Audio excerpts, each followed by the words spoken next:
Hello. Can you tell that it's super early in the morning right now? I think I look as tired as I feel, but it's okay. So today we're talking anticipated releases. As always, there are lots of books coming out in the next year, 2021, that I am interested in. I'm not saying I'm necessarily going to pick up all of these immediately. Some of them I will, some of them I'll wait, but they're all books that I'm interested in. I have them all here on my Goodreads want to read list. And I mean, in theory, these should be in the order, in the reverse order that they're going to be coming out. But as we all know, Goodreads doesn't necessarily always work like that, so bear with me if these are in a bit of a weird order, and some of them I don't know too much about, so bear with me for that as well. But there are actually quite a few, and you might be surprised to know that they are not all fantasy.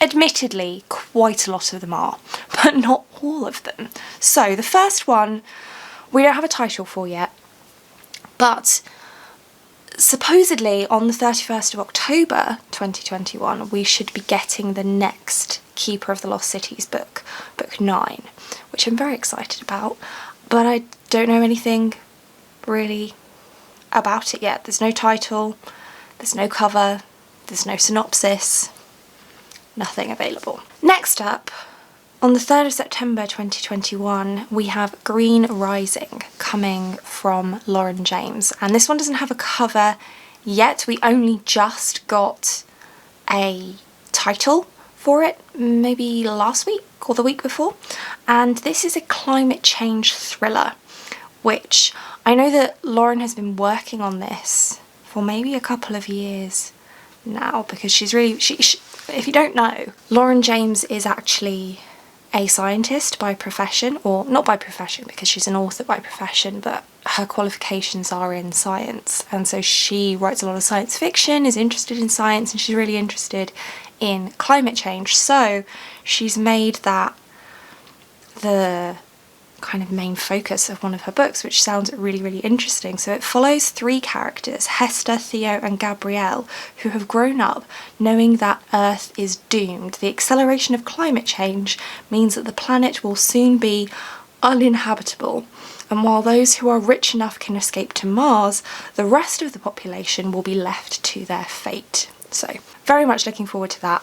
I really enjoy Lauren James's writing, so I'll pretty much read anything she puts out. Then we have on the 21st of September 2021. So again, Goodreads, 21st of September is after the 3rd of September. Anyway, is a new book from TJ Klune, who I read The House in the Cerulean Sea from this year and loved. So this one is called Under the Whispering Door, and it's a ghost story, and I love ghost stories. So this one is about Wallace Price, who is collected by the Reaper from his own funeral, but he's not ready to move on.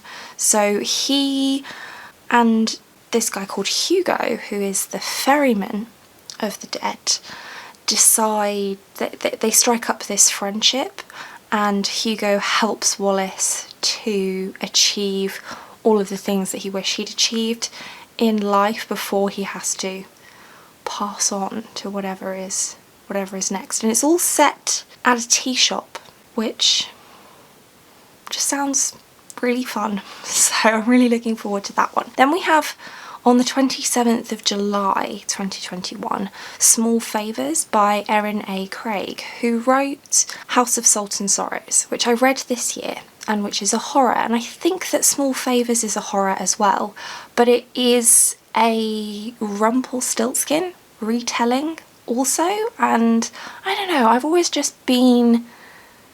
just really like the story of Rumpelstiltskin, and specifically the character Rumpelstiltskin, and I really enjoy reading retellings of that. So that's what this one is. There is more information. I kind of don't want more information. I think it is a horror still, so we'll see. Then on the 20th of July, there is a book I've come across, and not all of these are from authors that I've read before, by the way.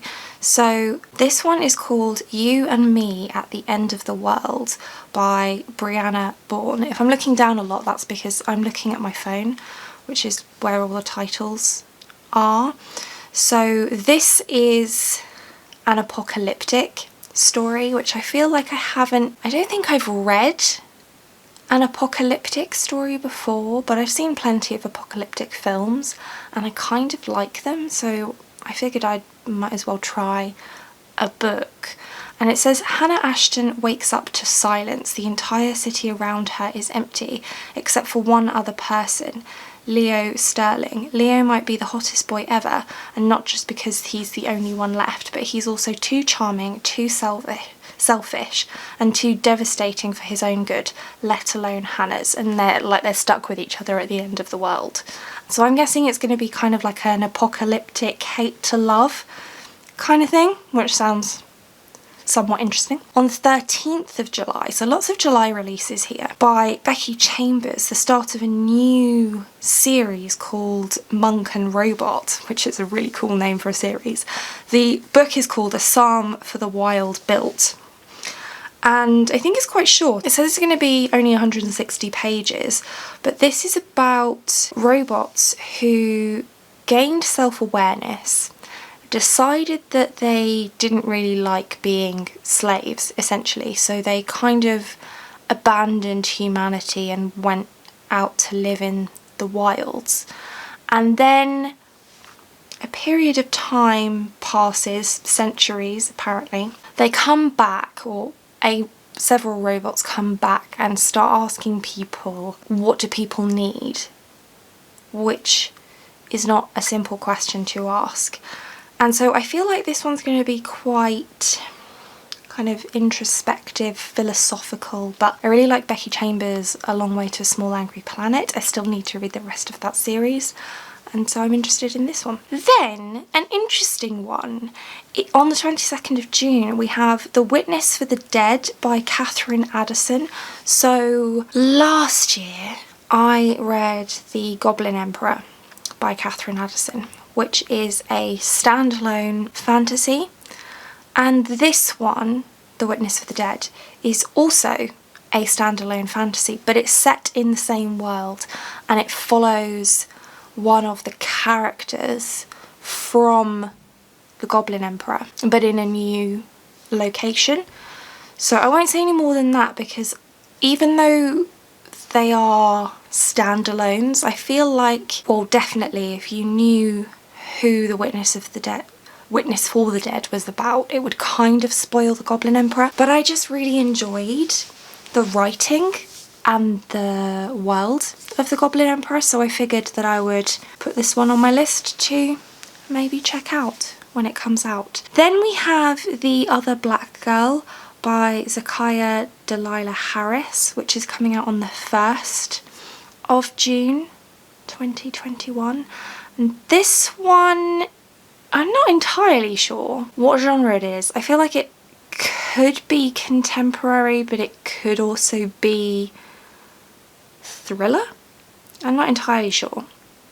So we follow a character named Nella, who is an editorial assistant at a publishing house, but she's the only black employee. And then Hazel starts working there as well, and she's also black, and they strike up a friendship, but then Hazel gets a promotion, or she starts getting on with everyone else in the office, and their friendship kind of fizzles out. And then Nella starts getting threatening messages, and she doesn't know who they're from. She hopes it's not Hazel. It could be Hazel. Who knows? So this is why it's kind of contemporary, maybe thriller. I don't know. One I am particularly excited about is One Last Stop by Casey McQuiston, which is coming out on the 6th of May. And this one is by the same author as Red, White and Royal Blue, which I thoroughly enjoyed and have read twice. This one, I mean, the synopsis so far is really short, so I'll just read it to you. a 23-year-old realises her subway crush is displaced from 1970s Brooklyn, and she must do everything in her power to help her and try not to fall in love with the girl lost in time before it's too late.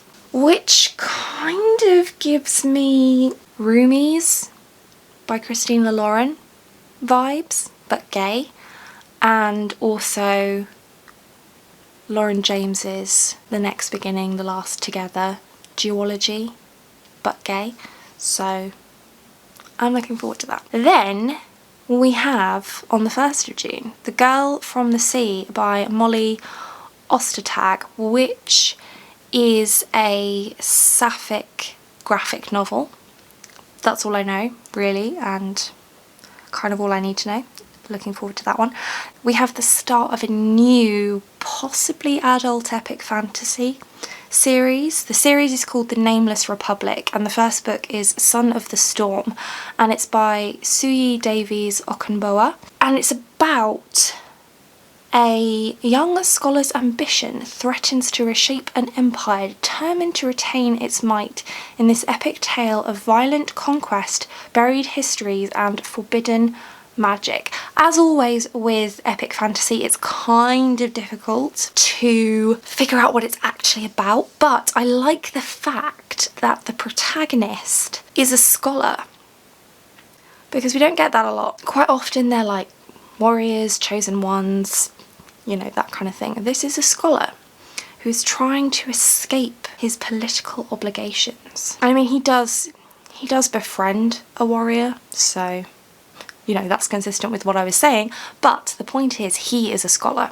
I'm interested. Plus the cover is beautiful. Then we have Witches Steeped in Gold by Sianan Smart. This one's coming out on the 20th of April 2021, and we follow two witches, funnily enough. One is Uriah, who has spent her life in a cell, and the other one is Jasmine, who is the Queen's daughter, and it's like an unlikely alliance story, which I think we all enjoy. Then on the 6th of April we have a new book coming from Akemi Dawn Bowman, and this is her first fantasy story, which is very exciting. So this is The Infinity Courts, which is book 1 in the Infinity Courts series. Don't know if it's a series or a trilogy, not sure. And it follows Nami Miyamoto, who is murdered on her way to a party. And so basically this is another ghost story, which I'm into. There's a lot more in the synopsis I kind of don't want to know. I really like Akemi Dawn Bowman's writing, so I'm just going to read it. Then on the 18th of March we have a book called The Library of the Dead by T.L. Huchu, which, I mean, it says Sixth Sense meets Stranger Things. I don't know if that helps you. I've seen Sixth Sense, but I haven't seen Stranger Things, so it doesn't really help me. But this sounds so interesting. So I'll read you the first little bit of the synopsis. When a child goes missing in Edinburgh's darkest streets, young Roper investigates. She'll need to call on Zimbabwean magic as well as her Scottish pragmatism to hunt down clues, but as shadows lengthen, will the hunter become the hunted? When ghosts talk, she will listen. So another ghost story. Lots of ghost stories, which I'm not mad about. We have Sing Me Forgotten by Jessica S. Olsen, coming out on the 9th of March, and this is a gender-bent Phantom of the Opera retelling.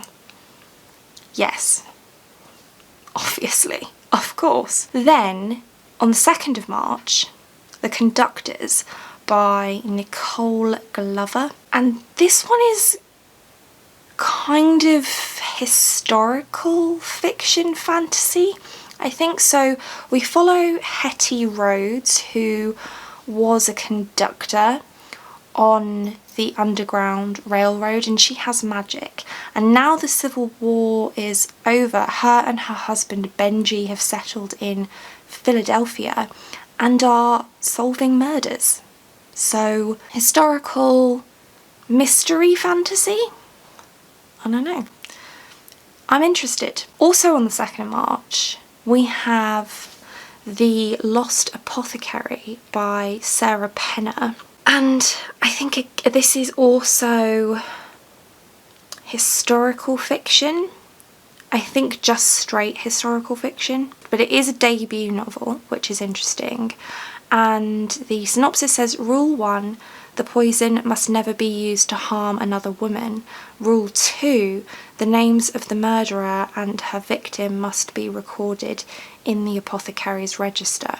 So it follows Nella, who is an apothecary who sells poisons to women for them to use to kill men in their lives, which sounds really interesting. Also on the 2nd of March, big publication day apparently, we have Bridge of Souls by Victoria Schwab, which is book 3 in the Cassidy Blake series. Ghost story again, Cassidy Blake. It's a middle grade series about Cassidy Blake who can see ghosts, and it's kind of her job to help them go wherever it is they go next. So really looking forward to that. I think it was originally supposed to be coming out this year, but it got pushed back because Schwab was focusing on Addie. So it's coming out in March instead, and I'm looking forward to it. Really enjoy that series. Then on the 23rd of February, we have Love is for Losers by Vibke Brueggemann, which is described as a wry and hilarious queer romantic comedy.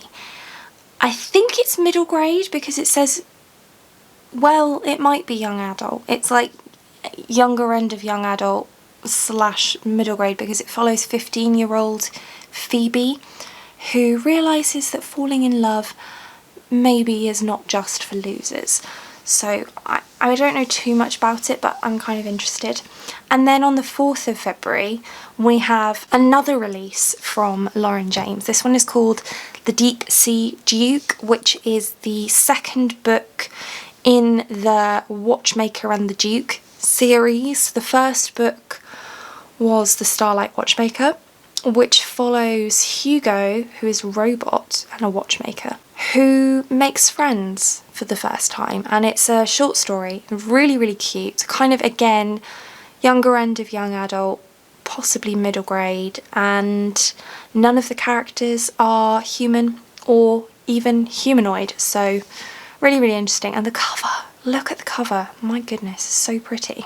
9th of February, which again is after the 4th, Game Changer by Neil Shusterman. So I have read the Scythe trilogy by Neil Shusterman, which I really enjoyed, and I've read Dry by Neil and Jared Shusterman, which I also really enjoyed. So really excited to see something new coming from Neil Shusterman. And this one follows Ash, who is playing football and is then transported into another dimension.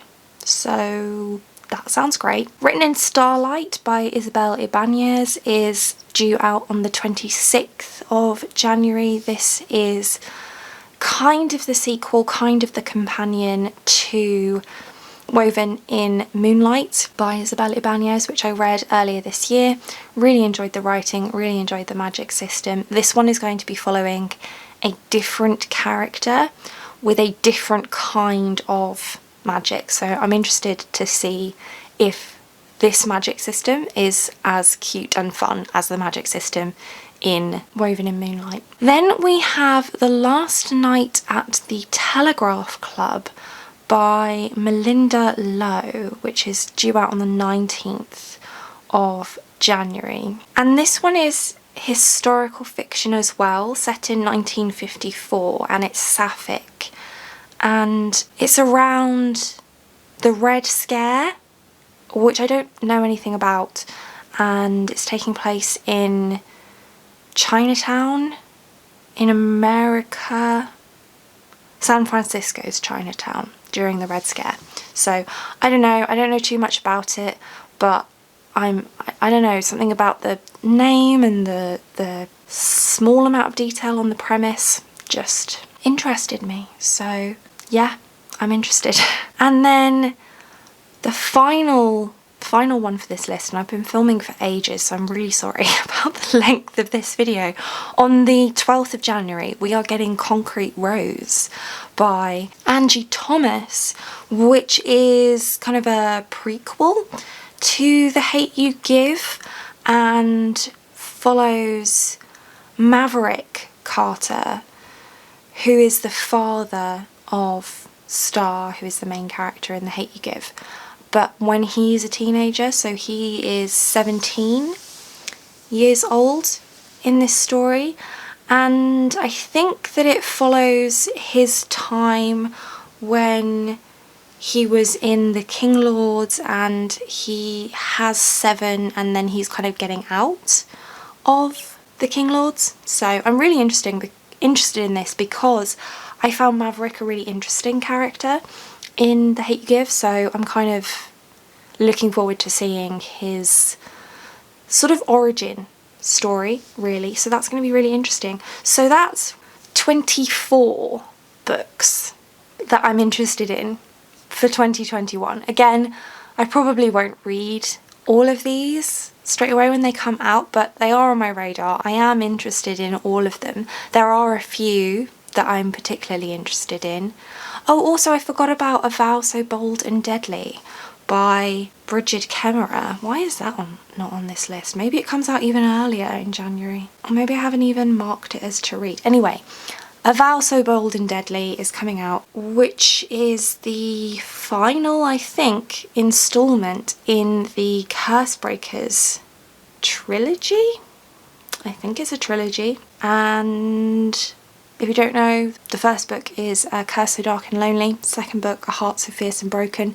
It's a Cinderella. No, it's not. It's a Beauty and the Beast retelling. And I want to read the next book in the series. So that's a lot of books that I've rabbited onto you about for nearly half an hour at this point. I need to get ready for work now. I'm working from home, so it's fine.